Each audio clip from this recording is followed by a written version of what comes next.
Jonathan Galang. Sa po akong dating pulis, retirado na po. Optional retiree ako. Ang mga kasama ko po, karamihan nasa servisyo pa. At ang iba po ay mga general na rin ngayon.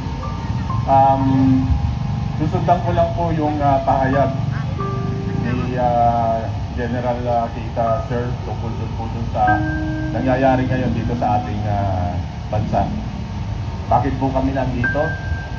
Gaya po nung nabanggit ko nung isang gabi, nung ating pong virtual rally. Iba na po kasi ang nagiging palakad sa gobyerno. Hindi po natin kinakalaban ng gobyerno. Ang hindi po natin gusto ay yung nagpapalakad sa gobyerno. Yung administrasyong nakaupo ngayon.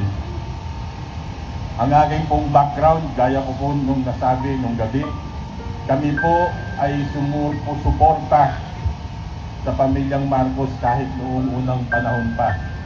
Ang tatay ko po, ang aking namayapang ama na isang abogado, ay nagsilbi po sa Malacanang, panahon pa po ni President Macapagal, yung tatay po ni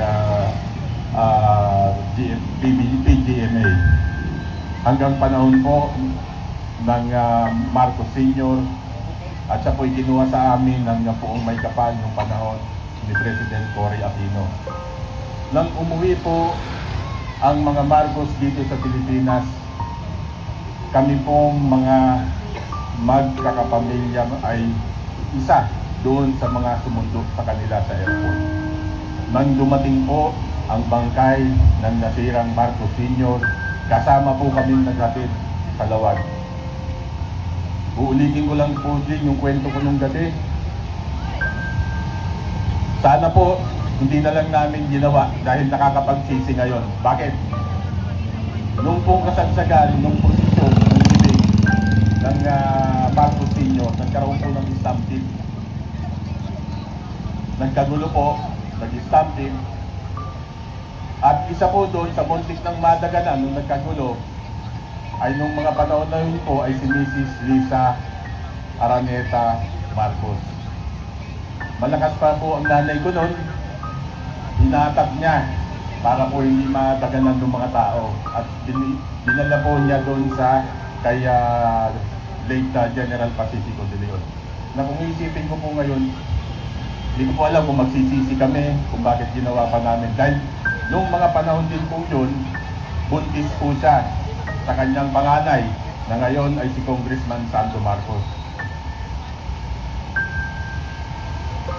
Sayang. Pero sabi ko nga, tadhana siguro talaga. Pero siguro po, tadhana rin ang magtatakda kung saan po maghahantong ang pangalang Marcos. Nakakalungkot pong isipin, nung pong minsan hinatid ko yung aking anak sa kanyang dorm, dumaan po kami sa convenience store para po bumili ng baon niya. May lumapit po sa sasakyan mo na isang batang babae, mga siguro po 3 taon. Kinakatok yung sasakyan ko at sabi niya po, nangihingi ng limos. Inaabutan ko po ng pera, ayaw po tanggapin ng bata. Alam niyo po kung anong sabi ng bata? Kuya, gutom na po ako. Kahapon pa ako hindi kumakain. Hindi ko po kailangan yung pera. Pagkain po ang gusto ko. Ganun po yung po kakalooban ko nung gabi na yun. Kaya ako naisip ko, sobra na to. Sobra na. Kaya nga po sinasabi ko, kung hindi tayo titindig, hindi natin ipakikita yung indignation, yung ating sama ng loob sa nagiging palakad ng gobyerno. Paano pa po yung bukasan nitong mga anak natin at saka magiging apo natin? Sabi po nung anak ko na Gen Z, binoto mo yan nangampanya ka pa. Totoo po yun. Ikinampanya po namin. Kung kayo po, nakatanggap kayo ng mga payong na puti na may marka na BBM Sara nung panahon na eleksyon, maalamang po, isa kayo doon sa nakinabang doon sa binigay namin. Wala po kaming inaantay na supli doon. Pinadala po namin yon. Pinadala ko doon direkta sa headquarters nila dun sa Mandaluyong para po gamitin lang nila. Ganun po ang suporta namin sa kanila. Hindi po kami, voluntaryong po sa amin yun. Kaya nga po sinisisi ako nung anak ko, sabi nung anak kong panganay na babae, binoto nyo yan eh. Ano po sabi ko? Oo nga, tama ka, binoto ko. Pero sa nakikita ko ngayon, obligasyon ko rin na ipakita na nagkamali nga ako ng sinuportahan.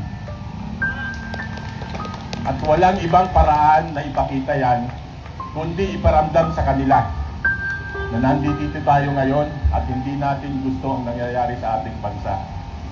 Ito pong ginagawa nilang pagsupil sa ating kalayaan para magsalita. Yung pong ginawa nila kay General Romeo Pocis na pinailan po ng kaso.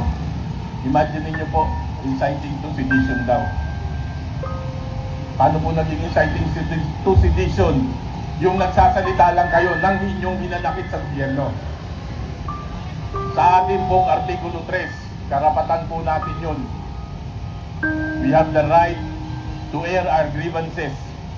We have the right to peaceably assembly and air our grievances sa gobyerno. Kaya po anong naging inciting to sedition sa ginagawa na yon? Mali po bang magsalita tayo? Mali po bang magpahayag tayo ng ating kalooban? Mali po ba na sabihin natin sa gobyerno, nahihirapan na kaming mga taong bayan? Mali po ba yun? Yung ginawa po nila kay Congressman Barsaga, sinubuso lang nila. Nagsasalita, masakit po kasi yung katotohanan. Yung po sinasabi ni Congressman Barsaga ay katotohanan. Masakit po sa tenga nila yun. Sa aking pong panunungkulan, sa aking servisyo, marami rin po akong nakita. Naging ano po ako naging piloto din po ako ng PNP Air Unit nung araw. Meron po kaming mga naisakay na mga politiko dyan sa mga air assets ng PNP. Nakita ko po, naririnig ko kung ano yung mga pinag-uusapan nila. Kaya wag po silang magmalinis. Yung pong sinabi ni Congressman Barsaga ay simple lang. May problema ang bayan. Matalamak ang nakawan na nangyayari sa bayan. Sinong nangunguna? Nangunguna sila dyan, yung mga kasama niya sa Kongreso. Tama! Kailangan pa bang isang kagaya nila, pero bata ang magsasalita para lang po bawat isa sa kanila matauhan. Pero natauhan ba? Hindi! Mga ipokrito. Ethical complaint, ethics. Ano po ang ethic? Ano po ang ethical o ang hindi ethical? Yung magnakaw ka. Hindi po ethical 'yun. Yung hindi nga po hindi pagnanakaw eh. Pandarambong. Plunder. O tatlo asawa daw. Maraming kabit. Dati po, naririnig lang natin, milyon. Ngayon po, ang nakawan, bilyon. Sila po yung pinagkakatiwalaan natin dyan sa Kongreso ng ating budget. Sila po ang naghihimay-himay. Ang nangyari po, hinimay-himay nila para sa bawat bulsa nila. Kanina po habang bumabiyahe tayo papunta rito, tinitignan ko yung mga kasamahan natin, mga kababayan natin, nagtitinda, nagtatrabaho ng labat at nagtatrabaho ng patas. Nakikipagpatintero sa sasakyan sa highway. Tapos itong mga to, anong ginagawa sa pondo ng bayan? Pinambibili ng mga luho. Pinambibili ng mga pangyabang nila, pangpahambog nila sa katawan nila. Tapos, ibabalandar pa sa inyo sa social media. Pagmamalaki pa nila yung mga galing sa pandarambong nila. Anong klaseng ethics po yun? Anong klase yun? Tapos ito ngayon nagsasalita ng katotohanan. Kung suspindihin ninyo. Baliktad na ho ang mundo natin. Pero kahit po ganito, huwag po tayong mawawalan ng pag-asa. Ang Panginoong Diyos po ay hindi natutulog. Patas po ang Panginoon. Kung minsan po sinasabi na si Lady Justice, yung kung ano yung nakapiring, na medyo ngayon nakataas na, nakahandahat na rin ang kamay. Maaari po siyang ganun. Pero yung kung nasa taas, nakikita po niya ang nangyayari sa atin ngayon. Pagpatuloy lang po natin na magkaisa tayo. Kailangan po magkaisa tayo.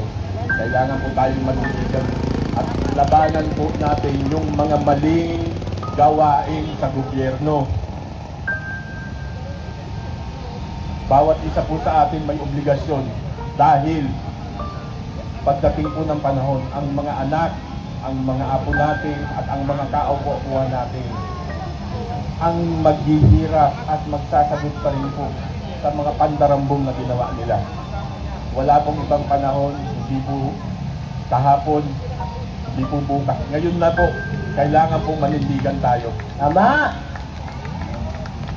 Hindi ko na po masyadong pahahabain.